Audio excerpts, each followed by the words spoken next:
10 ദിവസങ്ങൾക്കിപ്പുറം മഹാരാഷ്ട്രയിൽ നടക്കുന്നത് വമ്പൻ ട്വിസ്റ്റാണ്. എന്തും എപ്പോൾ വേണമെങ്കിലും സംഭവിക്കാമെന്നിരിക്കെ കോൺഗ്രസിന്റെയും മഹാവികാസ് അഘാഡിയുടെയും കരണത്തടിച്ചുകൊണ്ടാണ് BJP ഷിൻഡെയെ ഇറക്കി കളിക്കാൻ പോകുന്നത് എന്നതാണ്. കാരണം കേവല ഭൂരിപക്ഷത്തിന് ഒരു പാർട്ടിക്കും 29 സീറ്റെങ്കിലും ചുരുങ്ങിയത് കിട്ടണമെന്നിരിക്കെ മഹാവികാസ് അഘാഡി സഖ്യത്തിലെ കോൺഗ്രസ് അടക്കമുള്ള ഒരു പാർട്ടിക്കും അത് തികച്ചു കിട്ടിയിട്ടില്ല. 29ലേക്ക് എത്താൻ പറ്റിയിട്ടില്ല.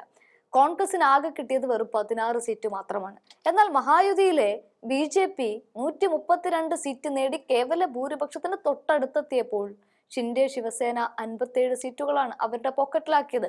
അജിത് പവാറിന്റെ NCP ആവട്ടെ 41 സീറ്റും നേടിക്കൊണ്ട് 230 സീറ്റാണ് NDA അവിടെ തികച്ചിരിക്കുന്നത്. ആകെ 288 അംഗ നിയമസഭയിലെ കണക്കാണ് ഈ പറയുന്നത്. ഇവിടെ ഫഡ്നാവിസ് മുഖ്യമന്ത്രി ആവുമ്പോൾ അജിത് പവാറിന് ഉപമുഖ്യമന്ത്രി പദവിയുമാണ് ലഭ്യമാവുക എന്നിരിക്കെ മുഖ്യമന്ത്രി അല്ല എങ്കിൽ ഈ മന്ത്രിസഭയിലേക്ക് ഇല്ല എന്ന് പറഞ്ഞ ഷിൻഡെ രണ്ടാം മുഖ്യമന്ത്രി അഥവാ പ്രതിപക്ഷ നേതാവാകാനാണ് ചട്ടം കൂട്ടുന്നത് എന്നാണ് പറയുന്നത്. ഈ ചാട്ടത്തിന് പിന്നിൽ BJP ആണ് എന്നതുകൂടി ഓർക്കണം. അങ്ങനെ വരുമ്പോൾ എല്ലാം BJPയുടെ കൈപ്പിടിയിലാണ്.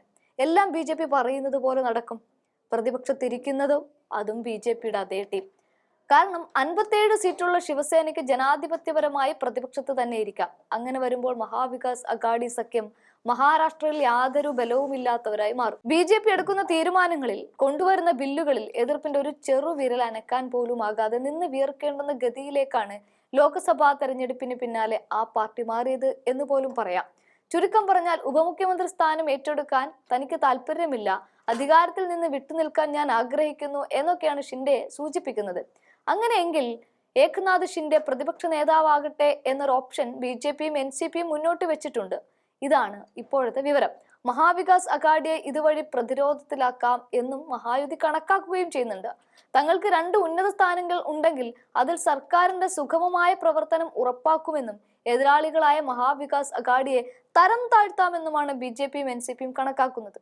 ആ വഴിക്കാണ് നീങ്ങുന്നത് എങ്കിൽ പിന്നെ BJPക്ക് കാര്യങ്ങൾ എളുപ്പമായി. പ്രതിപക്ഷ നേതാവിന്റെ സ്ഥാനം മുഖ്യമന്ത്രിക്ക് ശേഷമുള്ള 2ാമത്തെ സ്ഥാനമാണ്. മാത്രമല്ല ഇതുവഴി സർക്കാരിന് സുഗമമായി പ്രവർത്തിക്കാനും സാധിക്കും. അതേസമയം പ്രതിപക്ഷ നേതാവ് സ്ഥാനം MVAക്ക് മൊത്തത്തിൽ അവകാശപ്പെടാമെന്നാണ് ഇപ്പോൾ കോൺഗ്രസ് പറയുന്നത്.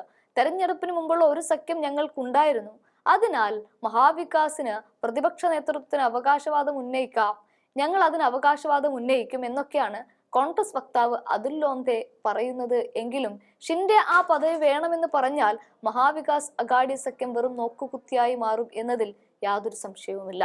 പ്രധാനമന്ത്രി നരേന്ദ്രമോദിയും ആഭ്യന്തരമന്ത്രി അമിത്ഷായും എന്ത് തീരുമാനമെടുത്താലും അവരെ പിന്തുണയ്ക്കുമെന്ന് ഷിൻഡെ തന്നെ വ്യക്തമാക്കിയിട്ടുമുണ്ട് എന്നും പാട്ടീൽ ചൂണ്ടിക്കാട്ടുമ്പോൾ അത് കോൺഗ്രസ് അടക്കമുള്ള മഹാവികാസ് അഘാഡിക്ക് അത്ര ശുഭകരമല്ല എന്നാണ് പറയാനുള്ളത്.